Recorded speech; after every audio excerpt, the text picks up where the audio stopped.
Perkuat jurus viralnya Odading mengoleh untuk bersaing dengan perusahaan seperti Starbucks dan sejenisnya agar UKM Indonesia bangkit berekspansi mendunia dan melintas abad. Analisa sampel 1, tahun lalu tepatnya akhir tahun lalu kita dikagetkan dengan perusahaan yang bangkrut setelah melintas abad. Umur perusahaan mencapai 150 tahun, yaitu Borden Dairy Co. Bagaimana mungkin perusahaan dengan syarat pengalaman melewati masa krisis Perang Dunia, telah bermerger dengan pabrik susu kental manis Union Army dan bahkan mengakuisisi 200 perusahaan susu lainnya bisa hancur juga? Apakah tidak berinovasi? Justru malah sebelum bangkrut, Borden Dairy sempat berinovasi dengan inovasi tingkat ke-1 dan inovasi tingkat kedua. Jawabannya karena justru Dairy Borden salah menerapkan inovasi, ketika perusahaan besar dan hanya menerapkan inovasi tingkat kedua bahkan malah menerapkan juga inovasi tingkat 1, maka berdasarkan diagram inovasi perusahaan akan turun dan jatuh di posisi bawah. Nomor 4. Analisa sampel 2, kehancuran OS Android telah terlihat percik apinya semenjak 5 tahun yang lalu tepatnya tahun 2015. Dari sini membuka peluang bagi pebisnis yang ingin bisnis dengan untung gede dan berkiprah di bidang teknologi. Bukan hanya itu, Revtech Asia menyelidiki bahwa inovasi yang digunakan Android bukanlah inovasi tingkat tinggi sehingga bisa diprediksi kedekatan runtuhnya raksasa industri software yang satu ini. Dilansir dari merdeka.com. Meskipun dilabeli sebagai sistem operasi dengan pengguna terbanyak di dunia, ternyata pamor gadget Android justru menurun drastis. Fenomena itu terjadi cukup parah di Eropa. Dikutip dari Fonarna 02/09, lembaga penelitian Kantar mengatakan bila 27% lebih memilih untuk menukar gadget Android mereka dengan iPhone. Hal itu terjadi di Inggris Raya, Jerman, Prancis, Italia, dan Spanyol, yang notabene 5 pasar gadget terbesar di Eropa. Lalu seperti apakah diagram inovasi tingkat tinggi khas Pancanomics yang menjadi satu-satunya solusi agar UKM bisa berekspansi mendunia dan melintas abad? Konsep dasar diagram merupakan sebuah inovasi strategi bertahan dan menyerang perusahaan raksasa dengan 4 segmen inovasi dengan rumusan fisika nuklir modifikasi dari fakta peluruhan neutron, hakikatnya korpuskules partikel, pada diagram Feynman. Sehingga membentuk diagram peluruhan strong quark mekanisme SCAD modifikasi yang menggambarkan mekanisme posisi perusahaan saat penerapan energi inovasi. Lalu seperti apakah inovasi tingkat tinggi?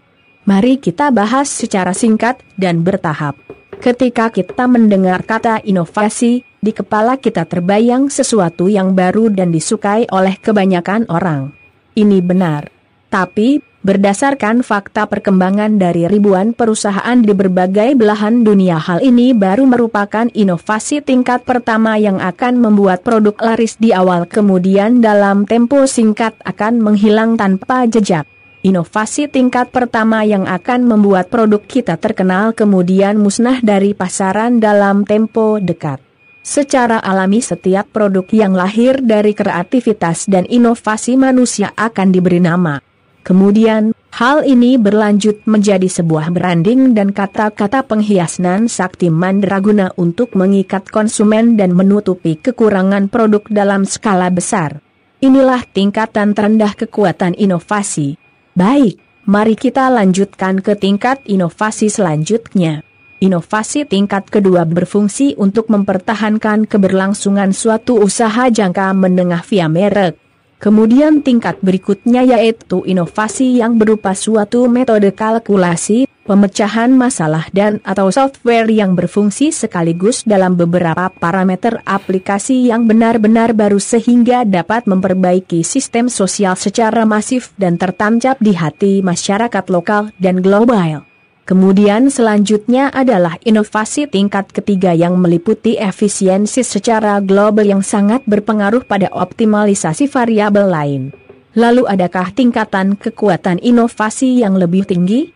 Jawabannya adalah tingkatan tertinggi dari inovasi yang akan membuat suatu badan usaha sekaligus negara menggema ke seluruh dunia adalah inovasi tingkat tinggi. Hanya inovasi tingkat tinggi yang akan membuat suatu badan usaha sekaligus negara berekspansi mendunia dan melintas abad. Akhir kata, mari segera bangkit dengan inovasi tingkat tinggi dengan mengikuti program sains berlandaskan iptek yang independen. Contoh aksi nyata yang dapat dilakukan adalah mendukung dan menggunakan konsep inovasi mini kipas pada teknologi TFSC karya saya tahun 2015 yang sekarang sudah dibuat Cina dalam sebuah handphone. Bagaimana caranya? Saatnya kita bergerak dan berinovasi bersama serta membuat produk berdaya jual tinggi serta ikut dalam program inovasi tingkat tinggi @motivasi inovasi, channel Telegram. Apa itu program inovasi tingkat tinggi? Program yang sudah teruji di kalangan perusahaan besar dunia yang telah berekspansi mendunia dan melintas abad. Mengutip perkataan Paul Bluchke yang merupakan CEO Nestle, dalam lingkungan yang sulit, kita terus membangun kemampuan dan posisi kita untuk masa depan sementara mempertahankan pertumbuhan yang kuat di seluruh daerah dan kategori. Inovasi tingkat tinggi juga memerlukan dukungan pemasaran yang signifikan dalam menghadapi konsumen.